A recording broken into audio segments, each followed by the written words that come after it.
Прокурорлар Екібастұз қаласының жылу электр орталығының бұрынғы басшылығын шетінен бас бостандықтарынан айыруды сұрап отыр. Былтыр осы уақыттағы 30 градус аязда жылусыз қалған қаладағы коммуналдық апатқа жауапты деп танылғандар бойынша сот ісі мәресіне жетіп қалды. Прокуратура жылу электр орталығының бұрынғы басшысы Павел Мельничукты 5 жыл бас бостандығынан айыруды сұрап отыр.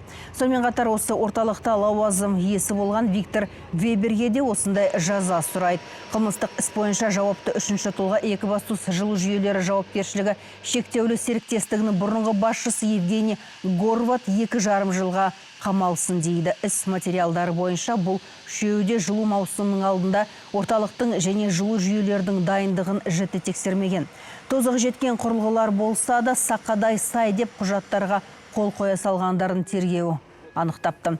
Естеріңізге салсақ, былтыр қарашаның 27-сі күні Екібастұз жылу электр орталығында 4 бірдей қазандық істен шықты. Сақырлаған аязда бірден суыған құбырлар жарылып, қаладағы 149 көп қабатты, 114 жер үй мен 15 әлеуметтік нысан жылусыз қалды. Апаттың зардабын қала тұрғындары әбден тартты. Қазандықтар жөнделгенмен үйлерде жарылған құбырларды ауыстыру ұзаққа созылған.